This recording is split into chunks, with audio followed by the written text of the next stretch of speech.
Mandy was isolated in school, not getting along well with her classmates.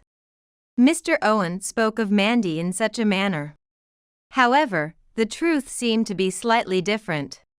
Thinking that perhaps someone had come to see Mandy, I checked the home security cameras. Maybe there's a boy among those who came to visit. I continued to watch the footage from the security cameras stored in the cloud, with that single thought in mind.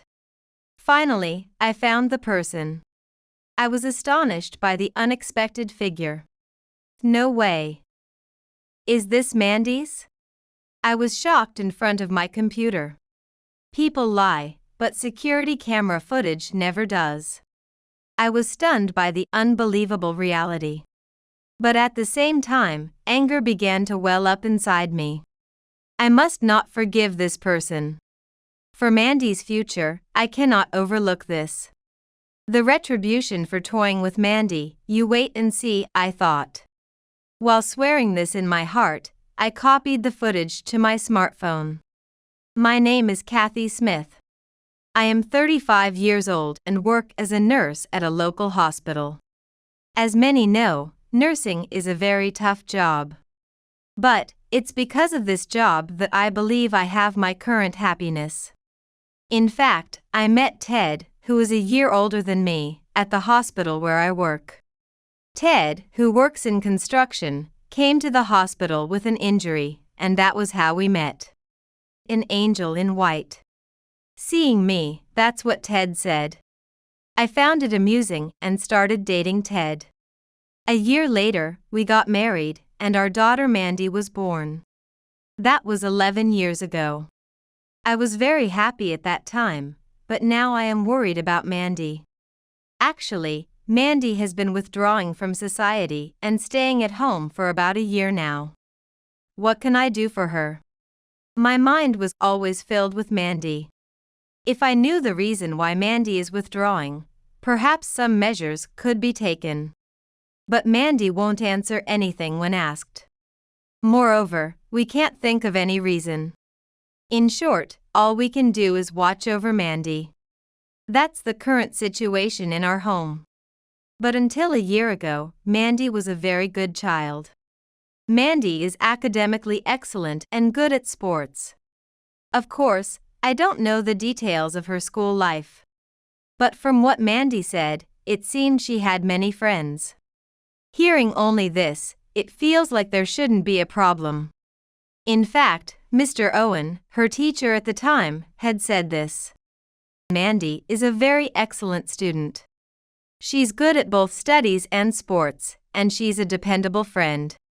Mr. Owen said this during a home visit a year ago. All thanks to you. Oh, no. Not at all. She's inherently a brilliant student, no doubt there. Mr. Owen chuckled. Then, Ted, who was next to me, said grumpily. Of course. She's my daughter, after all. His guidance has nothing to do with it. Hey. What are you saying all of a sudden? You started it by saying it's thanks to the teacher. Ted grimaced. I sighed in exasperation. Needless to say, it was just a polite exchange between us. Mandy might have been a good child from the start, but her leadership at school was indispensable. Knowing this, I spoke carefully. However, it seemed Ted did not realize this.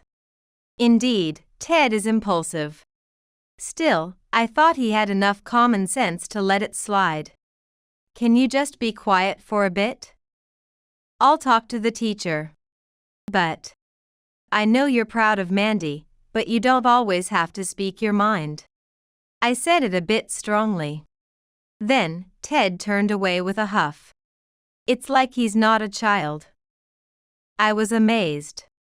Nevertheless, I apologized to Mr. Owen. I'm sorry for my husband's behavior. No, it's just that you care about your daughter. Mr. Owen kept smiling wryly throughout. After Mr. Owen left, I explained the situation to Ted.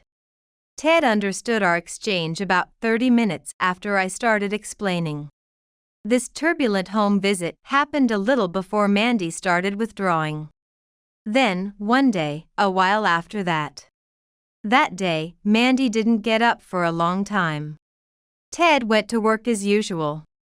As the time for me to go to work approached, I called out to Mandy. Mandy? Are you still sleeping? It's time to go to school. Yeah.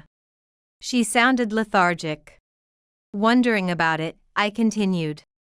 Are you feeling unwell somewhere? Yeah, a bit. I'm coming into your room, okay? After saying that, I entered Mandy's room. Mandy was curled up in bed. Wondering if she had caught a cold, I asked her while she was in bed. What's wrong? Did you catch a cold? I have a headache. Mandy replied without showing her face. Thinking she might have a cold, I touched Mandy's forehead.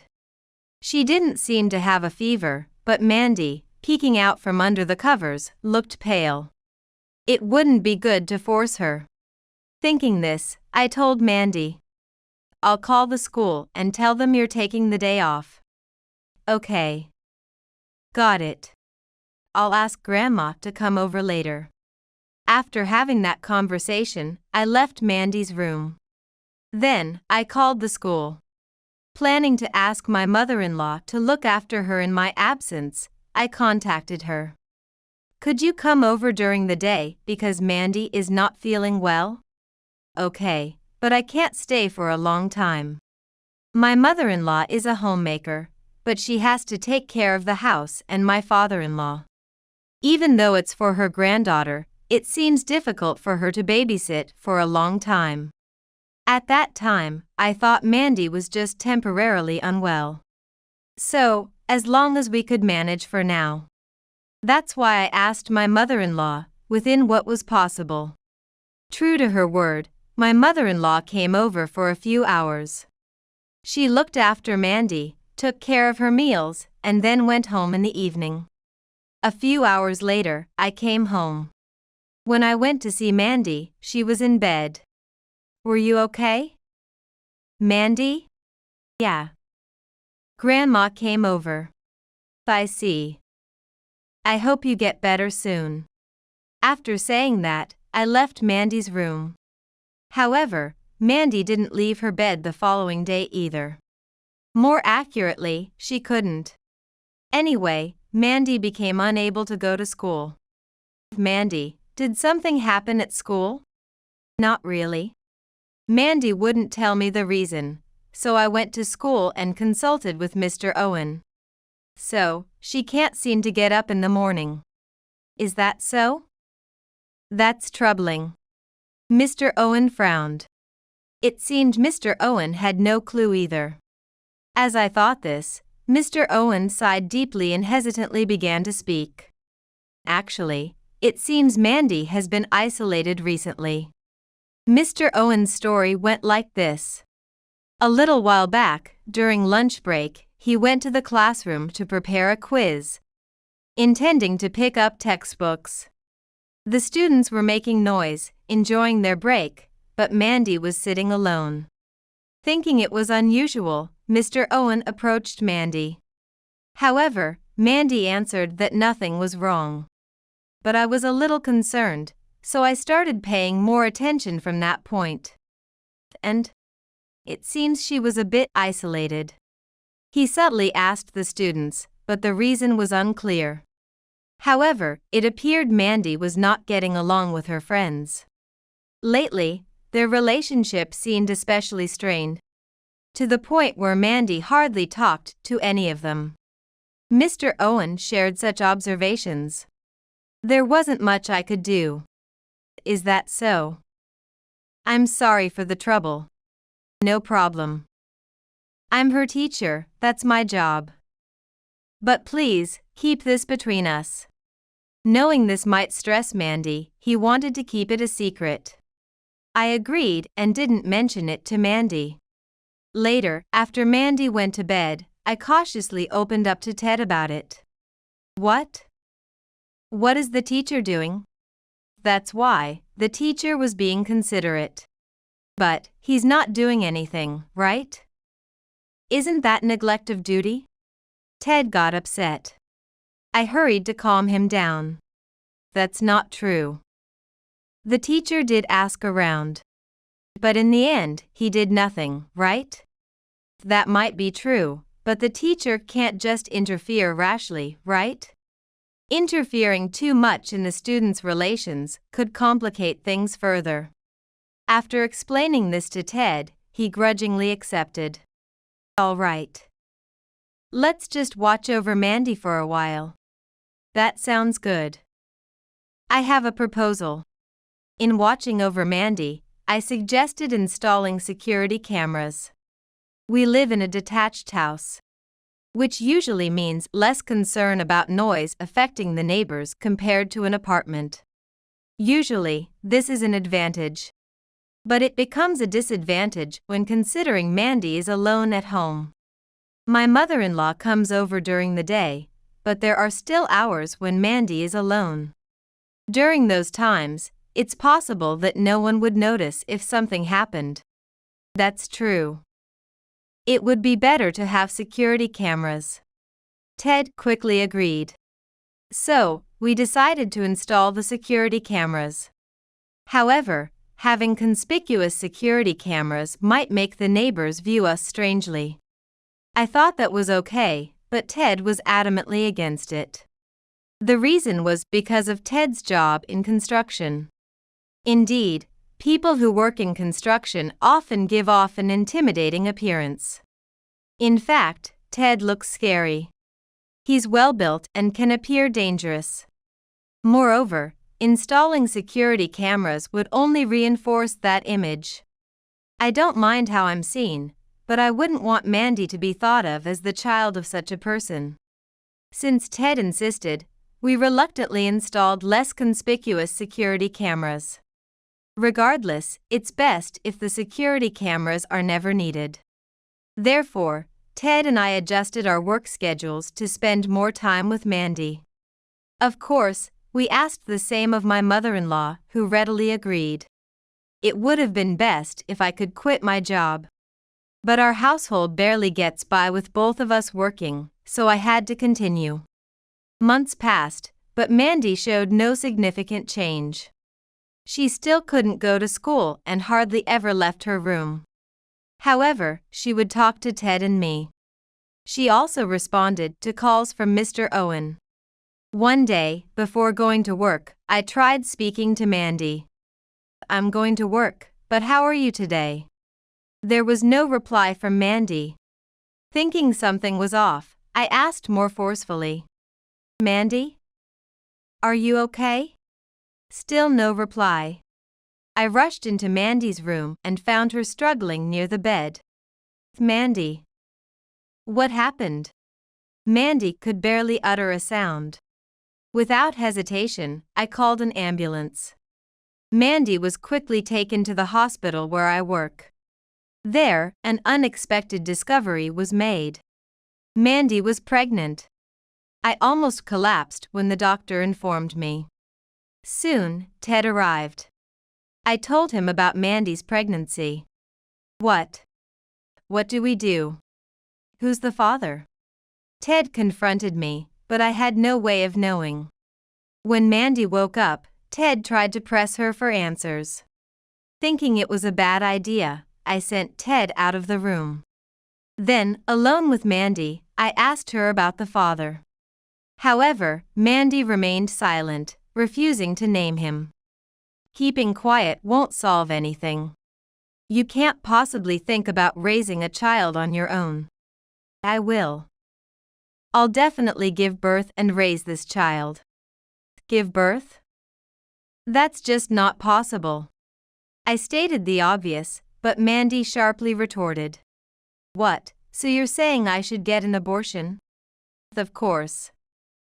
You're still. Absolutely not. I won't get an abortion. I refuse. For some reason, Mandy was adamantly against abortion. I was at my wit's end. Mandy, listen. This isn't something you can decide on your own. Mandy turned away with a huff, At this point, the conversation was going nowhere. Meanwhile, Ted was fuming in the hallway. What should we do? I sighed. Mandy's pregnancy means she had relations with someone. However, Mandy hasn't been leaving the house recently. Yet, where and with whom did she get involved? How should we report this to the school? Various thoughts swirl through my mind. However, pondering gets us nowhere. I decided to tackle each issue one at a time. First is reporting to the school. I left Mandy in Ted's care and headed to the school. Unfortunately, Mr. Owen was away on business. So, I ended up speaking with the school nurse, Ms. Walters. I'm the school nurse. What brings you here today? Actually, I informed Ms. Walters about Mandy's pregnancy and inquired about school matters. Children's social circles often revolve around their classmates. Moreover, there are many cases where students confide in the school nurse about things they can't tell their homeroom teacher. With that thought, I asked, but she told me something unexpected. Indeed, Mandy has many friends. Recently, some of them have been visiting the nurse's office, worried about her. Is that true? They can message each other, but they've expressed a desire to meet in person. At that moment, something clicked inside me. I remembered what Mr. Owen had said. Mandy was isolated in school, not getting along well with her classmates. Mr. Owen spoke of Mandy in such a manner. However, the truth seemed to be slightly different. Thinking that, perhaps someone had come to see Mandy, I checked the home security cameras. Maybe there's a boy among those who came to visit. I continued to watch the footage from the security cameras stored in the cloud, with that single thought in mind. Finally, I found the person. I was astonished by the unexpected figure. No way. Is this Mandy's? I was shocked in front of my computer. People lie, but security camera footage never does. This means the footage I am watching is the truth. I was stunned by the unbelievable reality. But at the same time, anger began to well up inside me. I must not forgive this person. For Mandy's future, I cannot overlook this. The retribution for toying with Mandy, be prepared for it. While swearing this in my heart, I copied the footage to my smartphone. Then, after returning to Mandy, I asked Ted to leave us alone and spoke to Mandy privately. Mandy, just to confirm, this is the person involved, right? I showed the footage on my smartphone. Mandy's face turned red. Then, looking at me fiercely, Mandy tried to snatch the smartphone. Give it to me. No. This is the person, right? Mandy quietly nodded. I sighed deeply. The person caught on the security camera was Mr. Owen. However, Mr. Owen had also visited when I was present. A home visit for a student not attending school. That's how I had perceived it. In fact, Mr. Owen had only spoken with Ted and me. He had only talked to Mandy through the door of her room. Thus, Ted and I had felt safe letting Mr. Owen in. But, it turns out it wasn't just a simple home visit. It seemed he was building a relationship with Mandy. Moreover, he waited for a time when no one else was home to visit her. He didn't enter through the front door. Instead, he went around to the garden and entered through the window of Mandy's room. If he went from the entrance to the room, he would be caught on the indoor security cameras. Mr. Owen must have noticed the indoor security cameras when he visited the house. He must have devised such a scheme to avoid being caught on the security cameras. Regardless, we had been oblivious to this until now. The reason we hadn't noticed is simple. Mr. Owen's entry into Mandy's room through the window was never captured on the security cameras. We had informed Mandy about the installation of the security cameras. In fact, Mandy had used this knowledge to her advantage. Firstly, Mandy would hang clothes in front of the security camera installed on the wall of her room. She used this as a cover to invite Mr. Owen into her room. Of course, she would remove the clothes as soon as Mr. Owen left to avoid detection. If the same thing happened every day or several times a day, we would have scolded her for negating the purpose of the security camera. But what if it was just once in a while, for just an hour or two? Maybe she just wanted to dry some clothes. That's how we would rationalize it. Moreover, there wasn't just one security camera. If something happened, it should be captured by another camera. That was our false assumption. In the end, we had been cleverly deceived. However, their strategy was not perfect. If one looked closely at the footage, there were discrepancies. The footage I found was one such discrepancy. When the clothes swayed, Mr. Owen was briefly visible. He was talking to Mandy through the window, and then he entered the room. It was so brief that I had missed it when fast-forwarding through the footage. How long has this been going on with the teacher? Why? Well, Mandy shared everything. In her eyes, Mr. Owen was her boyfriend. It's unclear what Mr. Owen thought of it. Nevertheless, Mandy asserted they were dating. Their relationship began just before Mandy started withdrawing. But after being teased for talking to a teacher at school, Mandy became embarrassed about dating him and started to withdraw into her home. Worried, Mr. Owen started visiting her at home. Then, he began visiting her secretly. Mandy thought this would protect her from being teased. As a result, Mandy continued to withdraw and eventually developed a relationship with him at home. She also shared that Mr. Owen had confessed his feelings first, leading them to start dating. The indignation at an adult deceiving a child like this is indescribable. Nonetheless, I listened silently to Mandy's story. It wasn't right to blame her unilaterally. That was my thought. After listening to her for a while, I left the hospital room. In the hallway, I whispered to Ted what I had learned from Mandy. Ted almost raised his voice on impulse. Hold on. We're in a hospital. All right. But I won't forgive him. Ted clenched his fist.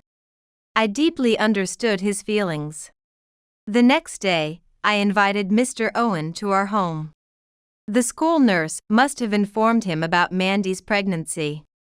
That was my assumption, but Mr. Owen hadn't heard anything. In fact, when I called him, Mr. Owen responded, "Is there a problem?"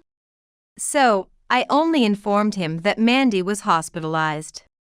Additionally, I requested that he come to our house because I wanted to talk.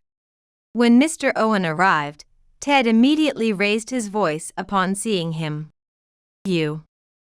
What have you done to our daughter? Excuse me? What do you mean? Don't play dumb. You know exactly what I'm talking about. I did my best to hold back Ted as he tried to lunge at him. After calming him down, I informed Mr. Owen about Mandy's pregnancy. At that moment, Mr. Owen turned pale. He immediately knelt down on the spot. I'm so sorry. Sorry doesn't fix this. Worried that the neighbors might overhear, I quickly covered Ted's mouth with my hand. Be quiet for a bit. The neighbors will hear. But if this gets revealed, Mandy will be the one who suffers. I gave Ted a stern look. Finally, Ted bit his lip and remained silent. I decided to take over the conversation with Mr. Owen. First, I wanted to know what he thought about Mandy. It may sound crazy, but I was serious about her. Serious? With a kid? Do you even realize your age? I understand, but he admitted there were things he had gone too far with. However, he was earnest in his relationship with Mandy and had even considered marriage. Mr. Owen shared such things, but they were hard to believe, and Ted felt the same. "Don't joke with me. I'm reporting you to the police, so be ready. Please, anything but that." "Shut up. There's no way I can forgive you." Ted raised his voice. Mr. Owen, startled, whispered back, "But, for Mandy's sake. If he truly cared for Mandy, not escalating the situation would be best." I understood that. But that was akin to overlooking a crime. I couldn't allow that. Yet, what was the right thing to do? I didn't know. Let's decide after hearing Mandy's side of the story. But her feelings are what matter most. You understand, right? Reluctantly, Ted nodded. The decision was thus postponed.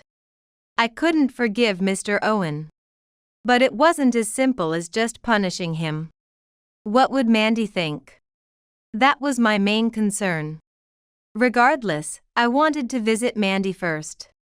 She was hospitalized, but I couldn't just leave her alone. For now, let's go see Mandy. After much thought, that was my conclusion. Mandy is at a sensitive and difficult age. Moreover, she is adamant about having the child. I hoped for the best solution. As I was preparing to go see Mandy, suddenly, my phone rang. It was the hospital's number, so I answered anxiously. "What?" "Mandy." I was quickly informed of Mandy's critical condition. Ted and I rushed to the hospital. Upon arrival, Mandy was in the treatment room. The doctor delivered a harsh reality. "I see." The doctor informed us that Mandy's baby had passed away.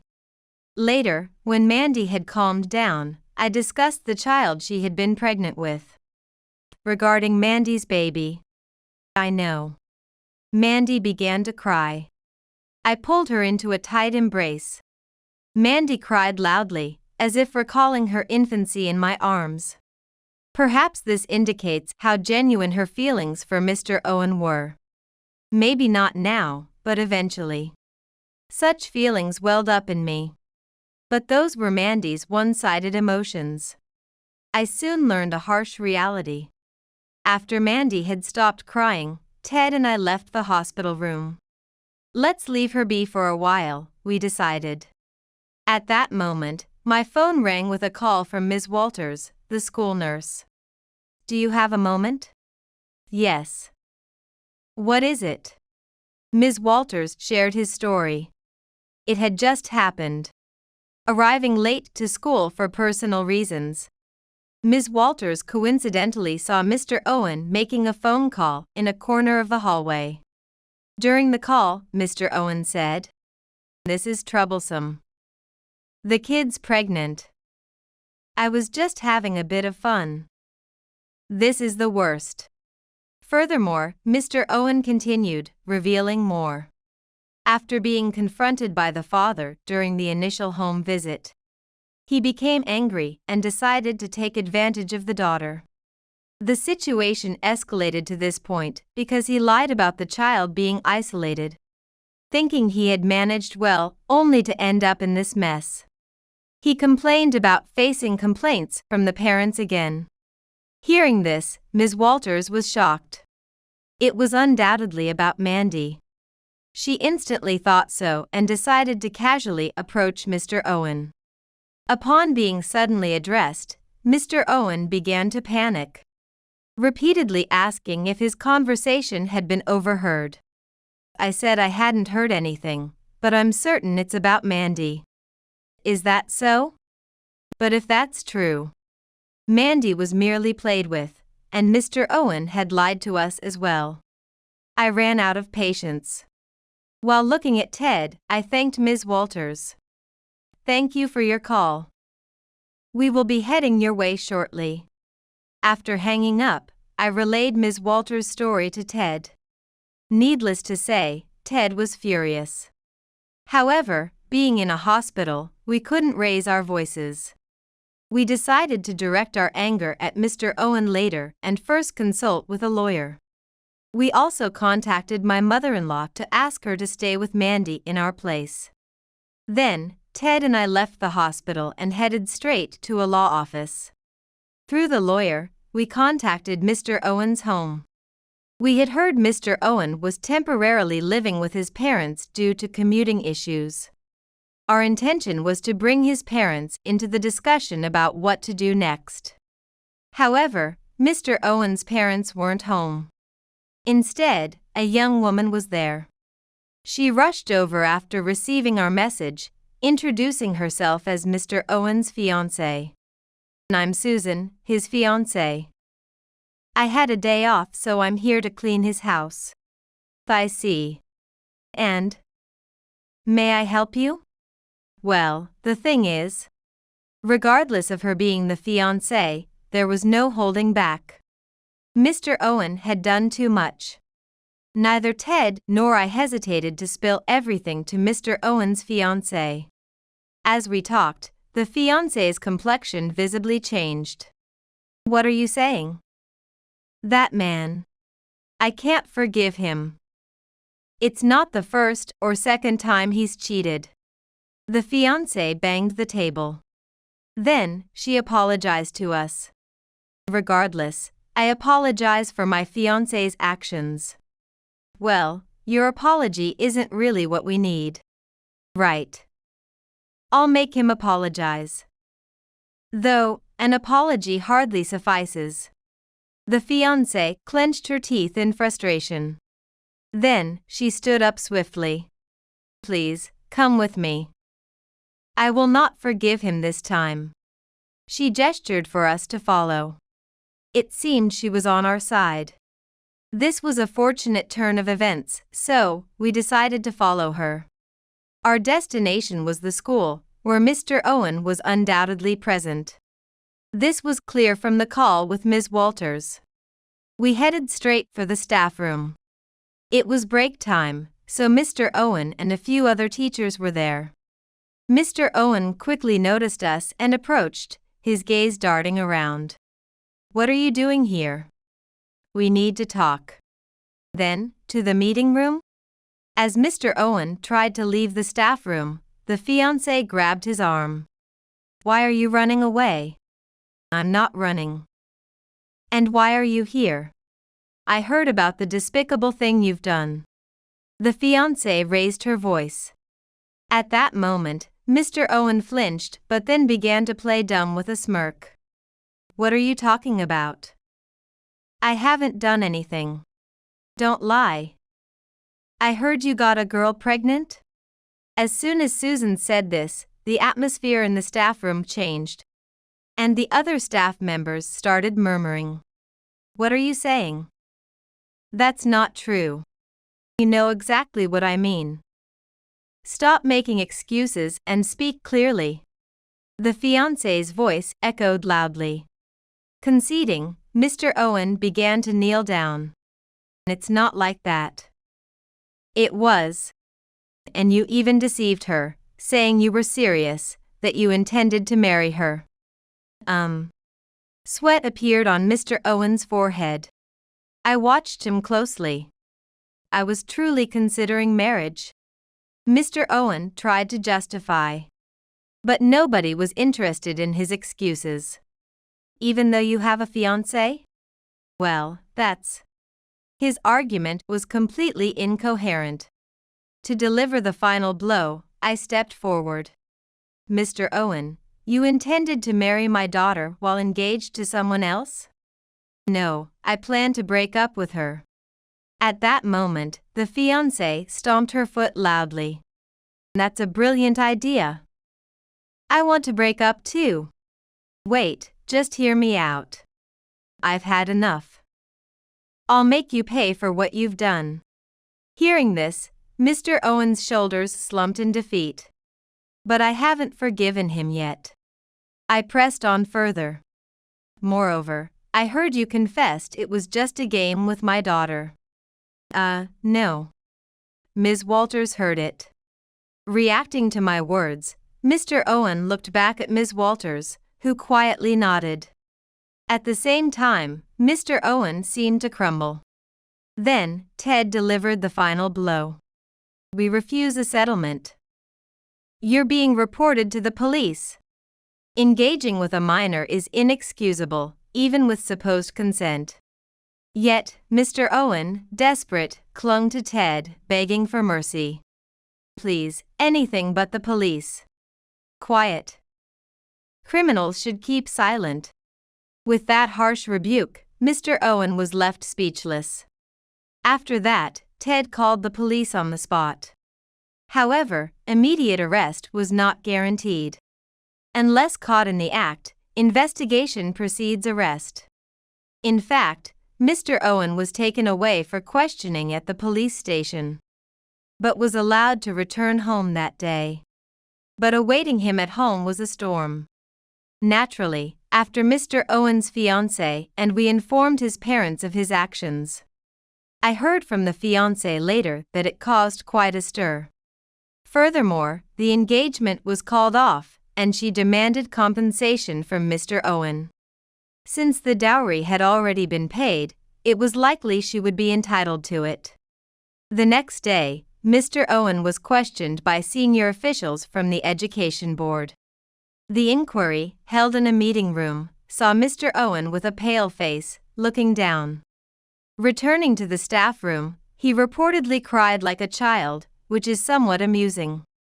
While Ms. Walters might have exaggerated, she shared this story with me later as what she witnessed. But I believe the gist of it is accurate, as I've seen Mr. Owen state afterward.